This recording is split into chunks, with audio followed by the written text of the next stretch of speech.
कांग्रेस की सरकार चाहती है कि जुबिन गर्ग जी को न्याय मिले।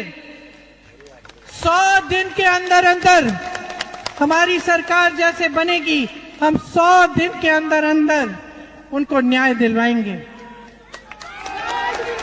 जुबिन गर्ग जी के बारे में भी सोचते हैं, ऐसे महान कलाकार जो हर दिल की धड़कन रहे आपकी। और जब जुबिन गर्ग जी की मृत्यु हुई तो असम के बाहर के लोग, हम जैसे लोगों ने देखा कि किस तरह से आप उनसे जुड़े हुए थे। और हमारे मन में ये सवाल उठा कि ये व्यक्ति कौन थे, क्या किया था उन्होंने कि असम की एक एक माँ, एक एक बेटी, एक एक भाई, एक एक बेटा उनके लिए रो रहा है। वो गुजर गए तो ऐसा लग रहा था कि असम की जनता, असम के एक एक परिवार में से एक सदस्य गुजर गया है। तो हमारे लिए जो बाहर से देख रहे थे, हम सोच रहे थे कि ये रिश्ता कैसा रिश्ता है, प्रेम का रिश्ता है उनके साथ, एक आदर का रिश्ता है। ये रिश्ता कैसे बना, वो कैसे व्यक्ति थे। आस्ते आस्ते हमें ये बात समझ में आई कि ये रिश्ता इसलिए बना कि जुबिन गर्ग जी आपकी आवाज थे, अहोम की आवाज थे, असम की अभिव्यक्ति थे।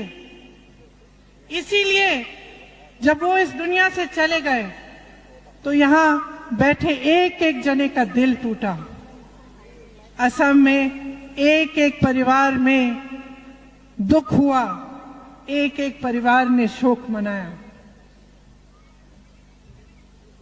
तो एक राजनीतिक तौर से हम अगर देखें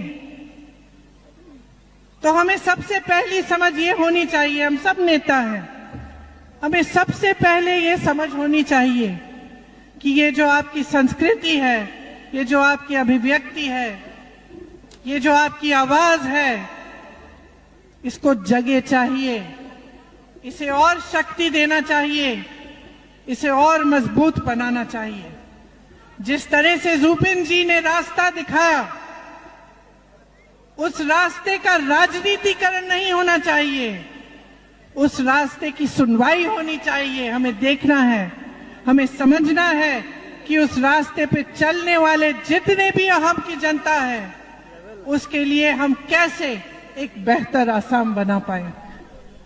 आप सर उठाओ अपना, सीना तानो अपना और मन बनाओ कि जो नई सरकार आएगी उसके साथ एक नया असम आएगा, आपका असम, वो असम जो जुबिन गर्ग जी का सपना था, वो असम जो आपके दिलों में है, वो असम जो आप सबका सपना है, जिसमें आपके बच्चों का भविष्य उज्जवल बने, जिसमें ये भ्रष्टाचार बंद हो,